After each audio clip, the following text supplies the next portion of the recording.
Hey everybody, welcome to Breakfast All Day. Christy, Matt, Alonso. Another week has gone by, and we're also here to talk about it. And we're going to talk about, the highlights, the things, the stuff, the news. Well, of course, the biggest news of the week is the ongoing saga, which has gripped the nation, nay, the world. It is an international incident at this point. What is going on with Nicki Minaj's cousin's friend's swollen testicles? It is the question we are all asking ourselves. What is happening? I love that the health minister of Trinidad had to go on TV and be like, I don't know what you're talking about, lady.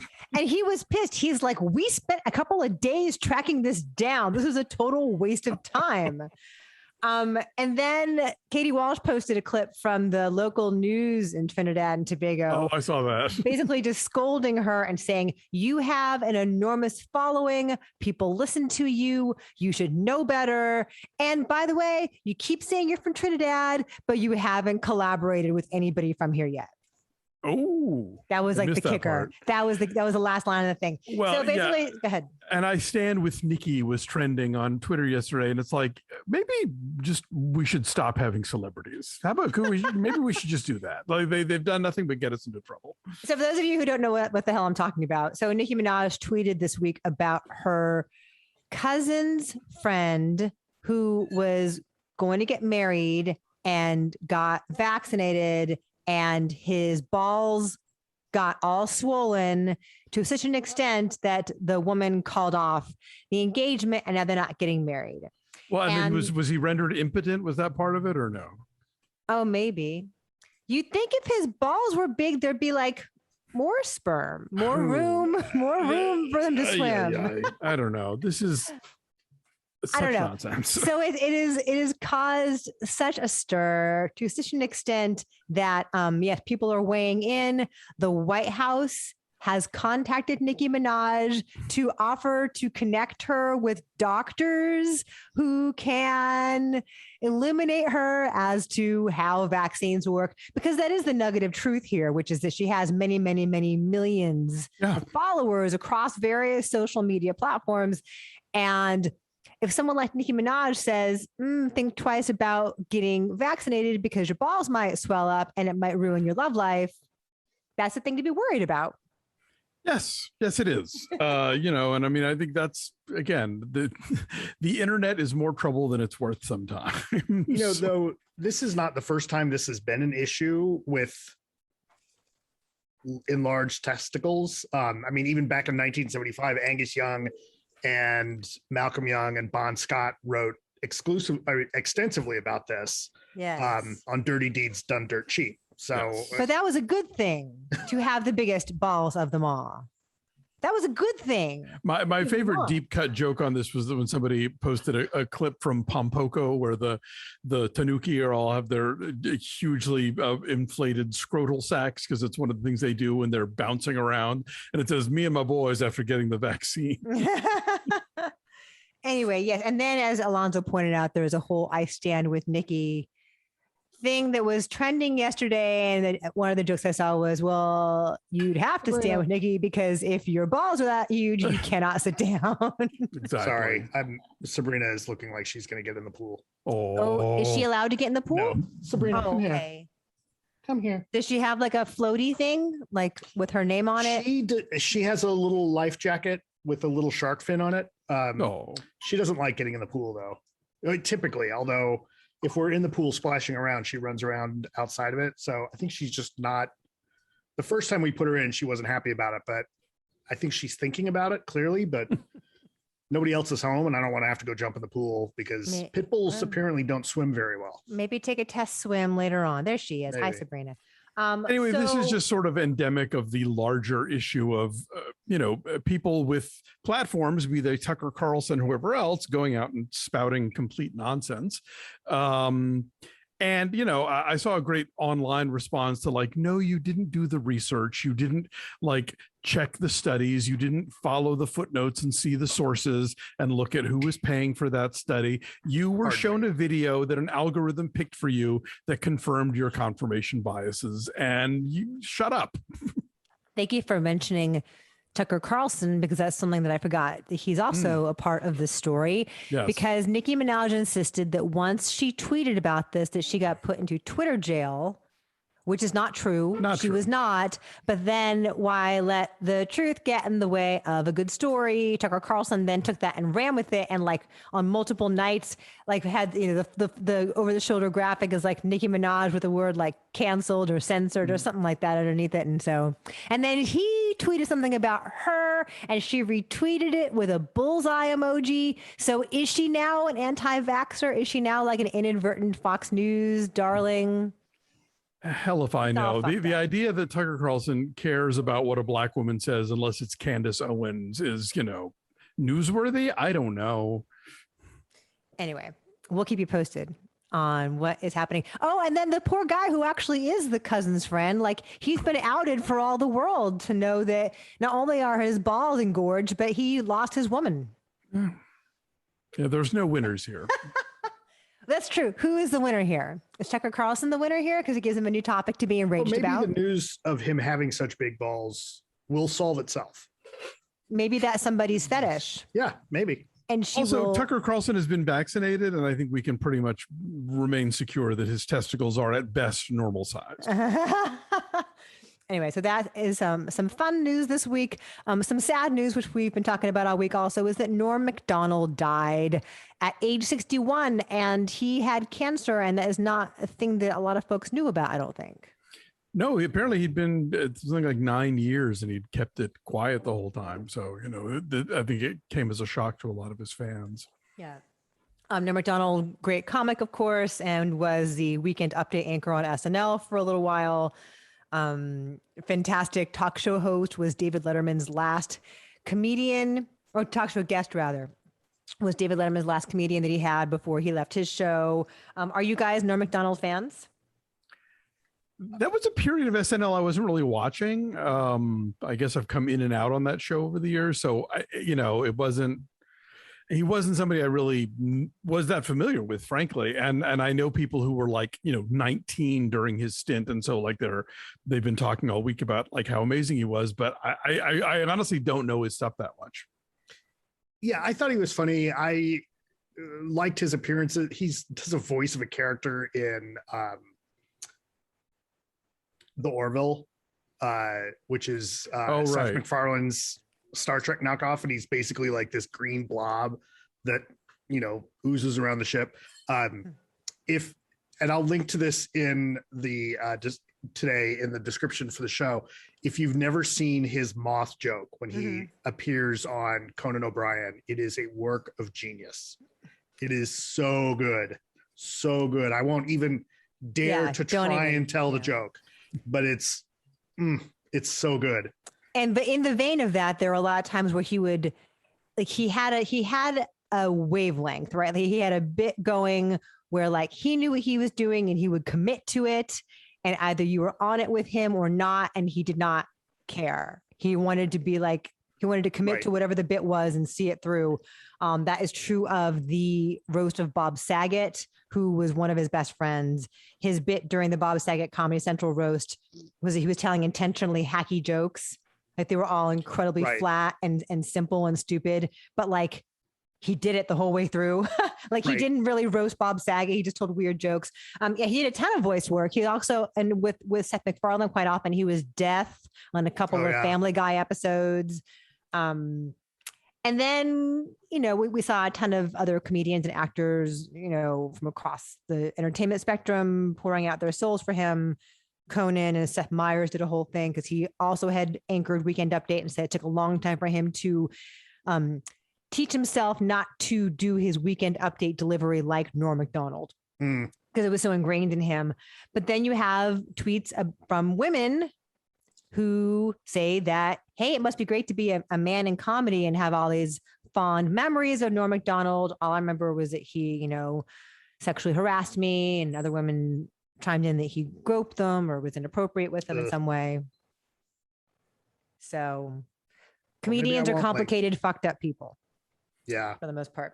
So anyway, and also the Mark Maron episode that he did, Mark Maron reposted that, and that's kind of interesting, talking about how he He had a hard time on SNL doing bits, like where he had to actually play a character, because unlike some of his contemporaries, like Adam Sandler, like Chris Rock, who had greater aspirations to actually act and show range, he was a stand-up comic. He was a joke writer. He began on Roseanne, and that's where Lorne Michaels found him, which is so funny because when you think about the thing that he's, I think, the best known for from SNL, the thing that you saw the most pop up on social media was his Burt Reynolds impression on Celebrity Jeopardy. Right. But it's a little bit like Dennis Miller, right? Like they quickly figured out that Dennis Miller was only good for the news. Mm-hmm. You couldn't put him in sketches, right? And it's not for, I mean, he tried originally, but then it was like, all right, just leave him on the news. That's where he's good. And it's funny that she's gone back and hosted so much and done sketches, but when Tina Fey was on the show, she didn't really do that many sketch characters. But mind you, she was not only the Weekend Update anchor at the time, she was also head writer for the show. So it might have just been that she didn't have the time or energy, you know? Yeah. But one thing that I think Jeffrey Ross was on Rich Eisen saying that like the thing about Norm is that he was true to who he was, and people were trying to like fit a square peg into a round hole, and he was just going to always be that square peg, and people admired him for that. So Norm Macdonald dead at 61. I'm speaking of Jeopardy. The Mike Richards episodes aired this week. The 1 week that he taped. Did anybody watch them? No. And then you have the other Jeopardy news, right? Yes, of course. Yeah. So the rest of the year, Ken Jennings and Mayim Bialik will be hosting. Right. And LeVar Burton says he's not interested anymore. Good. He doesn't need it. He's a treasure no matter what he does. He doesn't need Jeopardy. Walk away. So that is happening. Gavin Newsom is still our governor. Yes. Which After is not hundreds necessarily of millions of dollars. Which is not necessarily great, but better than the alternative. Better than having Governor Elder. Yes. So there's all this buzz about how Larry Elder got so many more votes that he got like 20% of the vote or something like that, of, you know, far and ahead of anybody else in that vote column. But so many of the people that voted no on the recall didn't put anyone in. And when you look at the numbers, he actually, like, of all the voters, something like 80% of voters would rather have no one than him. Maybe it's only 60%. But part of that, though, was like Newsom's whole thing, and the way I think the California Democratic Party, the way they were pushing it was like, vote no, leave number 2 blank. Right. Even though there were some Democrats running, you know, in the recall, none of whom were necessarily great, but like that is part of what the strategy was. So I knew a lot of people who were just like, oh yeah, just leave the second one blank. I think even somehow word was getting out that if you didn't leave the second one blank, it would somehow negate your no vote in the recall. I don't even know, but yeah, Larry Elder, I'm sure, is trying to spin this however he wants to. But it's an interesting strategy, though, right? Like, tell your supporters, like, look, don't even vote for anyone else. They all suck. So you have, like, we would be better off with no one than having me. I mean, it's like in Brewster's Millions when Richard Pryor's like, all right, everybody vote for none of the above. Right. But it's not like if enough people didn't vote for number 2, Void would be the governor, you know. But it was such a decisive win for the no vote, for no recall. It was like 2-1, you know. It was like 67% no, and a waste of $350 million or something. I've seen so many different numbers. It's at least $273 million. At least. And so much time got taken away from people who could have been like using that time and that money for actual good. Yeah, no, California needs to get rid of the recall system and of the ballot initiative system, because it's ridiculous. Rich people can use them vindictively and often have. And we're constantly having these like nonsense constitutional amendments like Prop 8, for instance, that are just, you know, they're a waste of time and money, and then they wind up having to get challenged in court anyway. Or how many freaking times are we going to vote on a bullet train that's never going to exist? Like it's a waste of time. The train to nowhere. Did you guys see, though, with this whole recall thing, that Rose McGowan came out in support of Larry Elder? Because she came out in a robe and slippers. Oh, I didn't see that. I read it. She says that Newsom's wife, Jen Siebel Newsom, supposedly tried to silence her when she was speaking out about Harvey Weinstein and her experience with him. Supposedly Newsom's wife told her just to keep quiet because Weinstein was a big Democratic donor. And so that's why she supported Larry Elder. Rose McGowan has been saying a lot in the last couple of years. I don't know how to parse that at this point. No, it's hard to know. But anyway, that's another little wrinkle to the craziness, the circus that is our recall. I'm assuming you guys did not see a whole lot of Larry Elder signs where you live. There are quite a few in Palos Verdes. I'm sure. Also a couple of Kevin Faulkner signs, but it did not matter. Britney Spears is engaged. No, not he didn't get any. Britney Spears is engaged to her boyfriend, Sam Asghari. Well, that would be weird if she was engaged to someone that wasn't her boyfriend. Right. Well, I'm saying for those people who are unaware as to who Britney Spears is planning to marry, she posted a video and photos on her Instagram of her like flipping off the world with her engagement ring on her finger and kissing him. And can she marry him? Like, does that get her out of the conservatorship? Like, can her dad like I say can't no? imagine it would be that easy. Although I don't even know. Well, I don't even know. I wish them well. Right. I mean, based on what they talk about in the documentary, that she doesn't have any autonomy. She probably can't get married, but two people saying that, hey, we plan to get married. Like, okay, like there's no. I mean, I think if they see the end of the conservatorship in the near future, then she can go ahead and start making plans for when that happens. I mean, I can say I plan on marrying you, Alonso, but that may not happen. Might not. We can post all the Instagram pictures we want. I mean, that would be if we're widowed at a certain age, it right? just might make sense. Life is long for the companionship. Be each other's beards. There you go. So blessings to Britney Spears. I hope you can get a life of your own finally. Christopher Nolan is leaving Warner Brothers after 19 years to go do his next film, his Robert Oppenheimer film with Universal. Is what I saw true? What his demands included for this film, like $100 million marketing budget? Oh, I thought it was just the budget for the film. I think it's both. I think. Oh, okay. Yeah. And then like 100-day theatrical window, and the studio can't release a new movie like within 3 weeks before or after his movie. Oh, and he gets final cut, of course. Well, of course he gets final cut. Again, I read this online. I don't know that it's true. Right. Also, no green M&Ms. They don't taste very good. So it's interesting though, because Warner Brothers stuck by him. Warner Brothers stuck by him when he insisted around this time a year ago that Tenet only come out in theaters. Mm-hmm. And theaters were kind of just starting to open. It was like 6 months into the pandemic. I memorably drove to Oceanside to go see Tenet in a theater on Labor Day weekend. And they stuck by him. But he, I guess, all this time has been really angry that they did the whole like streaming and theatrical release for all of their 2021 movies, right? That's when Warner Brothers said we're going to release it all, but other people, all of them, right? He felt like everyone was being blindsided, that this is not how we intended our art to be consumed. And look, Warner Brothers gave him the Kubrick treatment. Like he got stuff that nobody else got. You'll recall the year of Dunkirk, when award season rolled around and we got DVDs of everything else.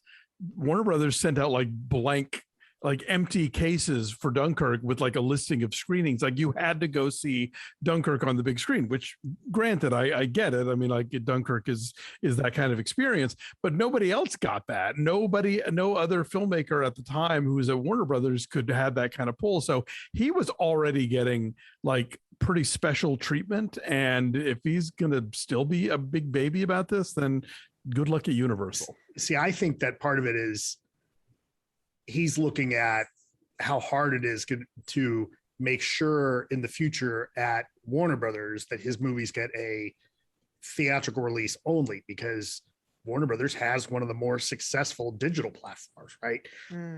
Peacock is nowhere near what HBO Now is, right? So Max. HBO Max. HBO Max, sorry. Nowhere near that, right? So he's, to a certain extent, you have to think like, well, it's going to be a tough fight. Do I want to deal with all that? Or do I go to a studio that'll fall all over themselves with money and isn't in that? I mean, it would be, notably Disney doesn't go to him. Like he doesn't go to Disney, right? Disney. Well, it's certainly not going to Paramount. Well, no, right. But seriously, that's a thing. He's got to pick somebody who doesn't have a super strong digital platform. Yeah, that kind of leaves Universal and Sony. And, Universal, I think at least was very clear about their their idea of a window is obviously not his idea of a window, but they had one, Right. It's okay. It's 17 days. It's 45 days. It's 17 days, right? I keep getting confused on that one.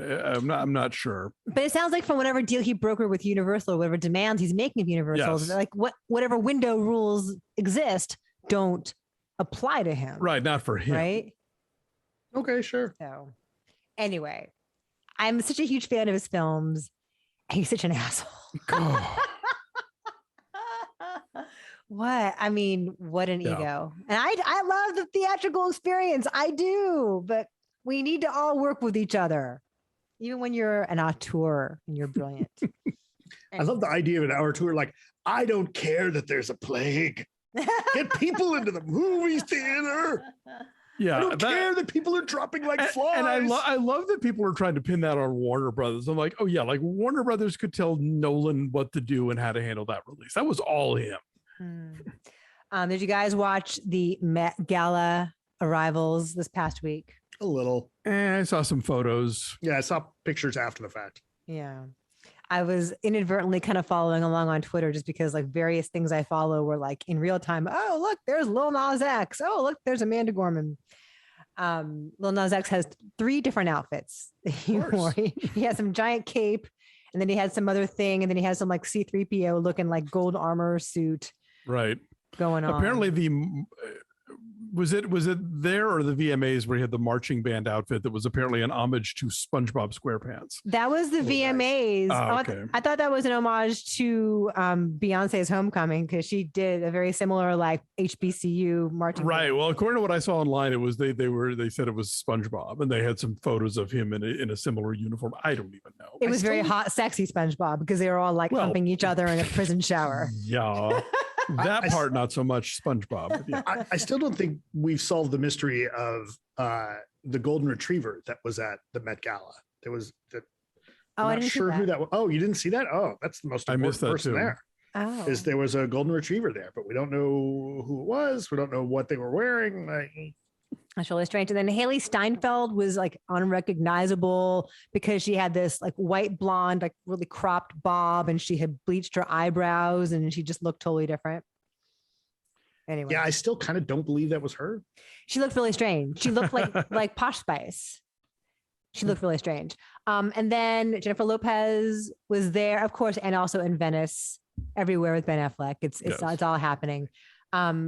And the theme was like American Promise, American Splendor, American Sniper. I don't know. It was American. It was American something. I mean, nobody showed up in a tank top. Which nobody interpreted the right way. Yeah, somebody did. Somebody showed up in a tank top that said like "peg the patriarchy." Right. AOC showed up in a white dress that said "tax the rich" all over the back of it, which I thought was just, speaking of giant balls, I thought that was very, very daring on her part to go to this like crazy display of elitism and wealth. And for her first time, she's wearing a tax the rich dress. She knows how to poke the hornet's nest, because the usual suspects on the left and right came out to bitch about her on Twitter, and she was like, "Look, I had a thing I wanted to get across. Also, the Met is a wonderful thing in New York that residents can attend for free on Tuesdays. Like it was, this was very much about civic engagement with something that is in the area that she represents." And the dress was made by an African-American designer from sustainable materials. Boom. She's literally walking the walk. And then she should go in like a dress made out of hundreds, right? Like, look at how silly this is. What a waste of money. Yes, and then set herself on fire. And then of course on the other extreme of garishness, we had this bizarre photo op with Megan Fox, Machine Gun Kelly, Kourtney Kardashian, and Travis Barker. And they like pulled some photographer into a bathroom with them to like kiss, but they weren't really kissing. They were sort of like standing there sideways to each other, like sticking their tongues in one another's mouths. Yeah, I'm going to go back kissing? to my previous thing about how we shouldn't have celebrities. So strange. So Alanis Morissette is mad at HBO. Do you guys see this? Yes. She did Real this question is, do we documentary. It's interesting, right? Because we talk about these kinds of documentaries all the time where celebrities provide the filmmakers with all kinds of intimate access, and the results are very And flattering. the song rights. Yes, and the results are very flattering, and maybe they're entertaining, but they're not digging too deep. And so here she did hours and hours of interviews for this movie called Jagged about when Jagged Little Pill came out. I guess it was in 1995. 25 years ago. No, it's 96. Was it? Yeah. No, was it? Because I was just dating my husband then. Okay, maybe I remember the 25th anniversary happened at some point. It's around then. And she has really strongly come out and said, like, this is not the movie I agreed to make. It's not representative of what I agreed to. She claimed that the interview process was exploitative, that she was dealing with postpartum depression. But Alison Klayman, who made the film, is a fairly acclaimed documentary, and I'm sure the understanding was that, look, yes, you're gonna let us have the song rights and stuff, but I get final cut, you don't.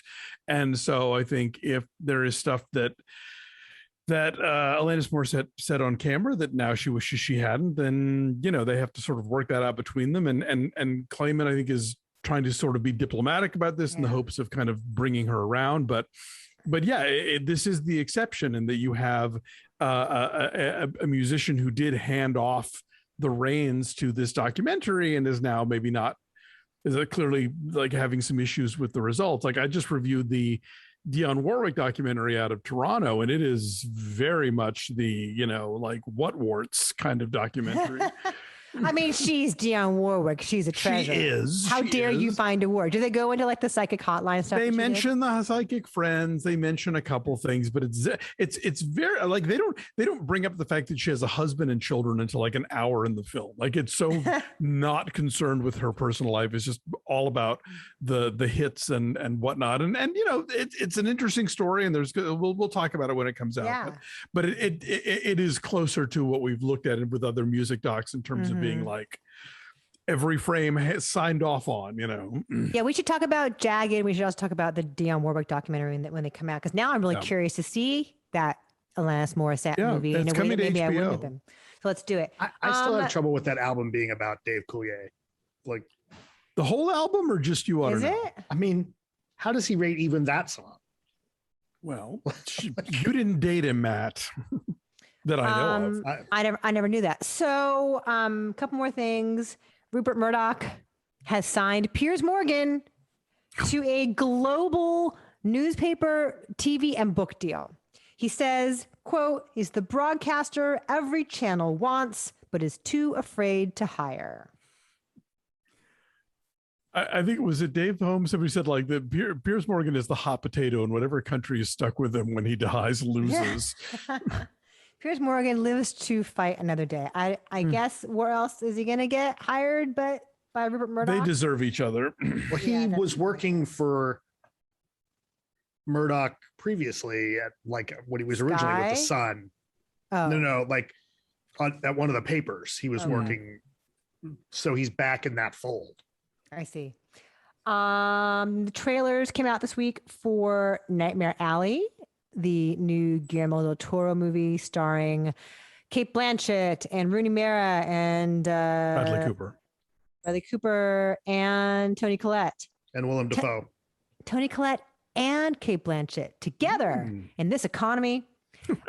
Co-written by Kim Morgan. Yep. Have y'all seen the original? No.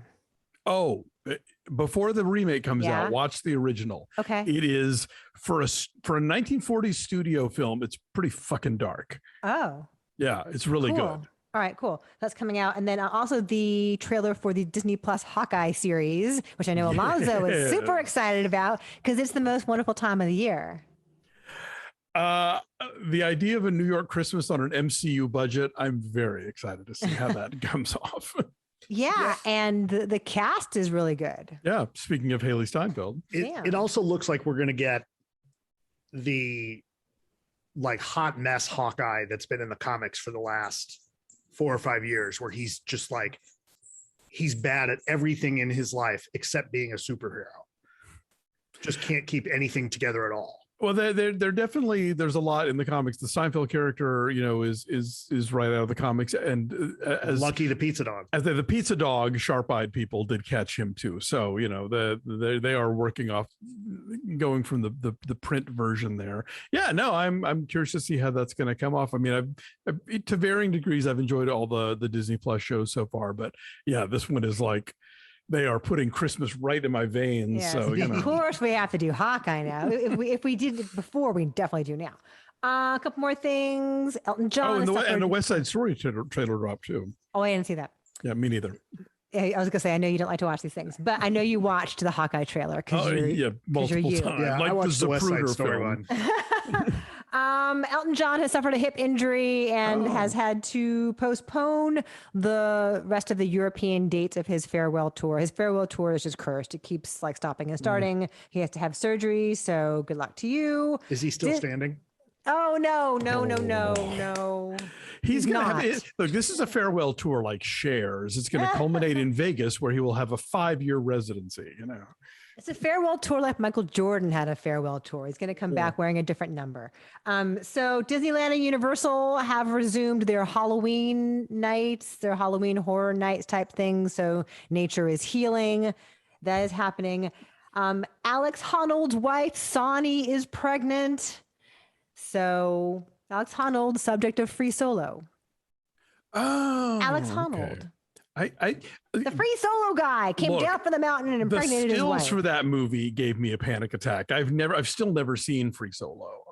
Oh, it's amazing. I did like a dozen Q&As with him. You were all over that movie, and I was just like, nope. I thought that was the alternate title for the first half of Return of the Jedi. Susan Olsen. Did you guys know that Susan Olsen is like a crazy Trumper, anti-vaxxer? Do you know this? Well, she's been a crazy Trumper for years, so the anti-vaxxer part was not a giant surprise. She posted on Instagram that she would rather eat horse paste than give in to tyranny. And by tyranny, I guess it means being required to get vaccinated. Well, good luck with that. What is horse paste? Ivermectin. Oh, do you not know about ivermectin? No, I know, but I didn't realize it was a paste. Right. It's sometimes I thought it was a big horse pill. I thought it was a big pill. No. Apparently, it's like the people are mixing it with like strawberry jam or something. I don't know. It's a whole crazy thing. Y'all, it tastes better that way. And the horses like it too. But I know straight from the horse's mouth. Who is the right wing pundit and anti-Muslim congressional candidate who was all like, "Well, I hope I get COVID, so you can see that it's no worse than food poisoning." And now that she has COVID, it's like, "Oh, you guys pray for me." The pain. Laura Loomer. Loomer. Yeah. Well, like there was I don't remember any of their names, but there was like some fifth conservative radio talk show host that died of COVID after. Well, this is the guy who used to play Another One Bites the Dust when gay man died of AIDS. Say shitty things about gay people and AIDS. So, you know, I don't believe in hell, but if there is one, I hope you're there now. Also, one last thing, we'll move on to reviews. Jane Powell died this week at age 92. Alonso, enlighten us about Jane Powell. You know, great MGM leading lady. She was in Seven Brides for Seven Brothers. She was in Royal Wedding with Fred Astaire. She was in A Date with Judy. Just, you know, like a charming soprano, had married a former Hollywood child star named Dickie Moore, who had been like a juvenile actor in MGM stuff and then later became a publicist. And they were married for decades. He died a few years back and she was still living in the home they shared. And she was he the beef stew guy? 90s. So what now? Dickie Moore, was he the beef stew guy? Ooh, that's Dinty Moore. Too soon, Matt. Too soon to make Show stew some respect jokes. for Hollywood history, God damn it. Anyway, so yes, she was, and really one of the last of the MGM stars to still be around. I think June Allison, is she dead? Not dead. I think she did pass finally, but like Margaret O'Brien, who was a kid for those movies, is still around. But like most of the Hollywood Golden Age players, she was one of the last ones still standing. There you go. Jane Powell, 92. Breaking news. Yeah. More COVID related than anything else. The FDA advisors have voted to oppose Pfizer vaccine boosters. So we don't need. So if we have Pfizer, we don't need a booster. A panel of outside advisors to the FDA on Friday voted against approval of a booster dose for people age 16 and older. There were questions about whether or not there should be boosters. People were asking about them, and there's been blowback from other countries around the world who haven't even got their first doses. So what about people who had Moderna or Johnson & Johnson? I think Pfizer was the first one on the table that people were talking about, because that was the first one that got, I believe, full approval in general. So that's why I think that's where that came from. But it just popped up on my news feed that was. Okay. Cool. Thank you. Time for reviews. Good to know. All right. Yes. So thanks for watching this. Like this video, subscribe to our YouTube channel. Check us out at BeFastAllDay on Twitter, Instagram, and Facebook, and drop by our Patreon page at patreon.com/BeFastAllDay. We have been talking about Ted Lasso.